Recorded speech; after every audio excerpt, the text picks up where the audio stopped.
What is happening, everybody? Welcome back to Dragon Warrior 1, Dragon Quest 1, whatever the hell you want to call it. So, got to level 3. I'm gonna post a video later on, pretty much showing my on-screen grinding for both this and the Super Nintendo remake. But yeah, when you get to level 3, you learn Heal, which will recover you for 10 to 15 hit points, so yeah. And it really does depend on what you name your player. You'll gain either 4, 5, or 6 magic points, depending on what you've named your player. I thought it just determined your base stats. Apparently, also it determines your stat growth too. So yeah, you could probably find that on Dragon's Den. I imagine you can. So there you go. Easy way to restore magic points and give yourself a free instay. Talk to that guy. He recovers all of your magic points. So, yeah, it's pretty awesome. Yay! Cool. And now, since we're at a pretty higher level, we can hold our own against most enemies. We can go exploring. So let's do that. Yeah. You still want to stay in the grass, so this way your encounter rate's low.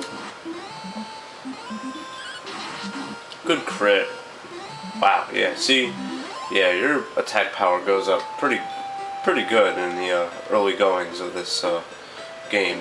Buying the club is really not necessary, especially when you're fighting slimes for the first few levels here. Whoa, we're on steroids with the crits today. Jeez, raging out against these slimes. We'll go to this cave over here. Yeah. You get to fight different enemies here. You'll start fighting Drakes. The encounter zone is different here. But, doesn't really matter. Yeah, this is how caves were back in Dragon Quest 1. You pretty much needed to use a torch to light your way, and you only had a 3x3 grid, or a 3x3 screen to work with. Since I have played this game about 100 times, I know where to go, but back in the day you would need to actually draw out a map and probably make several trips through a cave. There's no enemies in here either, so this is literally like the intro to the cave system in this game. It's pretty weird, so yeah. And here we find the tablet. Is pretty much Erdrick's last words here. Erdrick, whatever the hell you want to call him. Yeah, we saw that. Huh. Yeah, that creature being Zoma, obviously. Yeah, Dragon Quest 3 spoilers, because I've only played through that game twice, you know. Huh. Okay, cool. So that's our quest. That's what we have to do. We have to find 3 things, just like he did, to get to Dragon Lord's castle, and then beat up the Dragon Lord and save the day. Yeah, sure. Couldn't give us any of his older equipment. Nothing. That's real nice. Thanks, Dad. Some father he was. Yeah. There's another spell you can learn later on, which will give you a little bit more light in these areas, but yeah, that's what you have to work with in caves here. Let's see, what else can I do? I can go to the second town and show you exactly how nasty the enemies can be. Like this guy, Magician, can use a spell called Hurt, which does a ton of damage at this point in the game. It does a 3 to 12 damage. Mostly he'll do like 7, 8, 9, 10 damage to you, so you fight him at level 3, you don't want to, you'll just run. These guys we can fight, ghosts. They have a good amount of hit points. They can do a lot of damage too at this point in the game. That's fine, we're doing just as much damage as he's doing, so it's an even fight.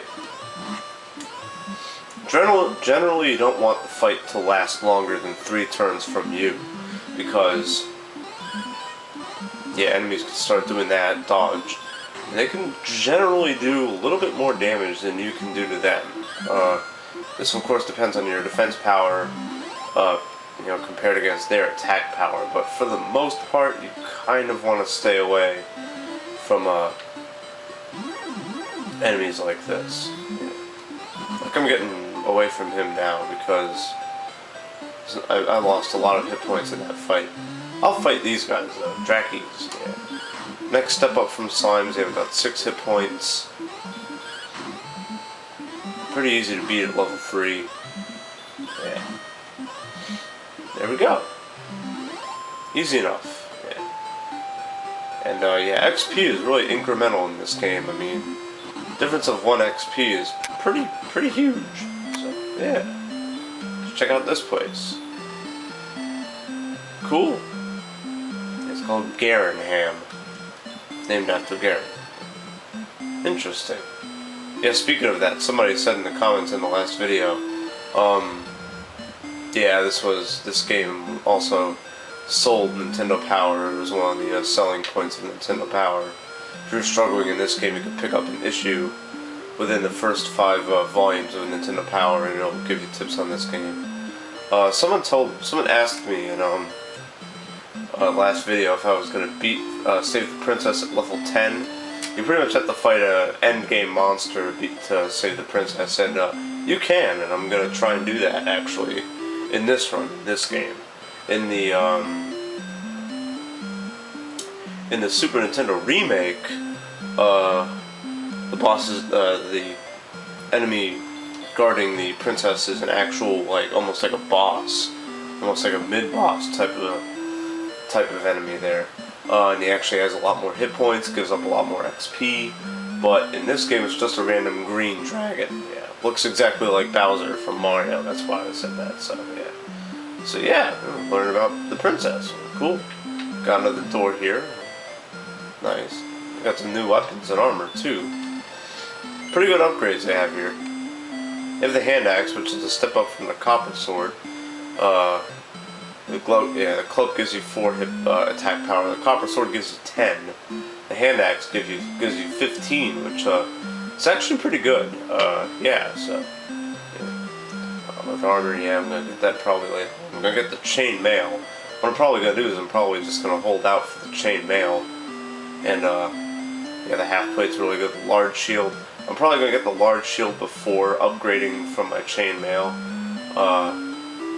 Just because the defense power of the large shield is really, it gives you a lot bigger of a boost, and we'll be keeping that for a good amount of the game. So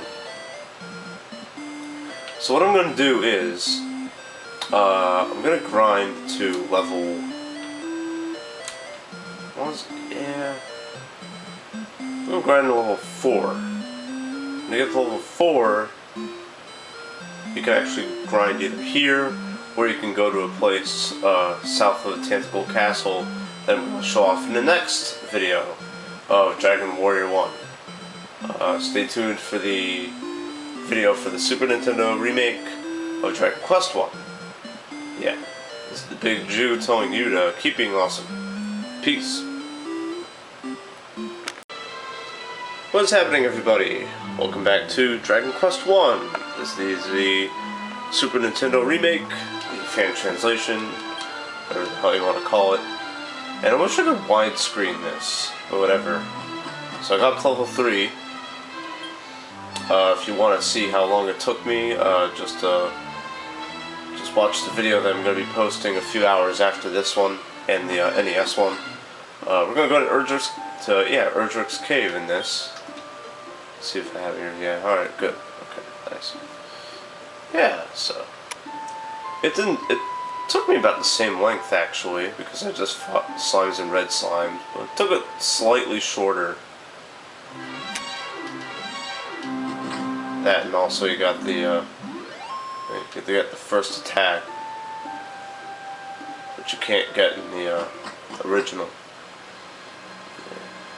The cave's a little different. Well, the cave is the exact same here, but the music is different, obviously. And yeah, the torch gives you some more light because there's a little bit more space in the dungeon, but it is the exact same as NES version. You don't have to use the stairs command. Stairs command. Well, they tried to make this game like Ultima, not like D&D. There's a little mistake I made last episode. Although I guess it kind of is like, well, I mean, Ultima is a ripoff of D&D, and this is a ripoff of Ultima, so yeah. Strangely enough, I never got into D&D, but I loved Ultima back in the day. Yeah, it's not a treasure this time now, it's just a tombstone. I like how it has the symbol there. By the way, the reason why it's called, like, why it's alternating between Loto and Roto is because in Japanese, the L is pretty much, the L and R are pretty much pronounced the same way. That's why you have the I'm so Ronry joke in Team America World Police, because that's kind of how Eastern linguistics is, so yeah. Yeah, Ratatome, that's what they call it in this game. They're using the original Japanese translation, trying to translate it to English. In my copy of this, in Veteran 0121's copy, I think he has a different, different ROM or something like that, so, yeah. That's the guy I responded to in this video, which I don't know if anyone ever watched it, but whatever. I don't know if any of his fans watched it, but whatever. Guy makes some pretty interesting videos, pretty hilarious to watch. Cusses a lot, but whatever. Alright, so we're done here. Let's go ahead and head over to Garenham, and I'm actually going to show you that. I'm going to show you a pretty interesting enemy zone south of Tantacle / Ratatome / whatever the hell you want to call it. I'll show it off here, and I'll explain the difference between this version and the NES version, I guess, while I'm at it. See, I'm doing way more damage in this version. That's because I think the enemies have a lot less defense power in this version of the game. See, I'm already taking out the ghosts pretty easily here. By the way, the enemies in this game, I think they have their own built-in evasion. For example, the ghost has a little bit more evasion than a slime or a magician, or something like that. I like how everything starts on the opposite side of this game. Sure, I guess. Oh no. Whoa. Did I just get cursed? Garai, huh?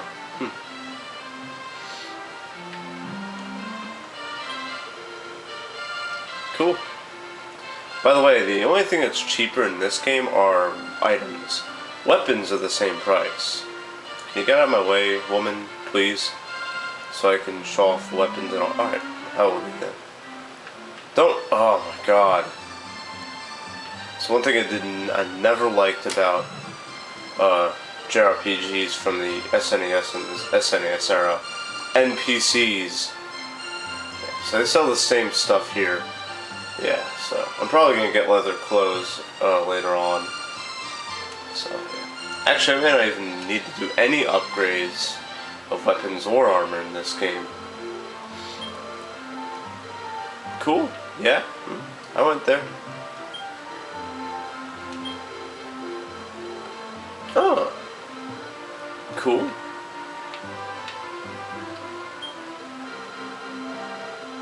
Oh. Me. Yep. Awesome.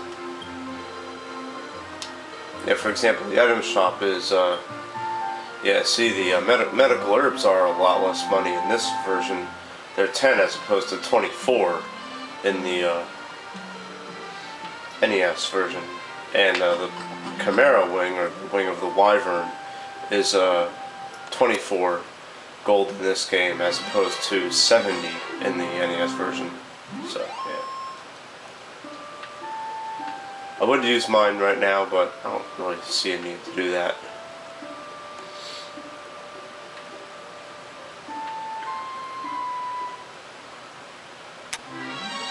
ghosts, I don't care.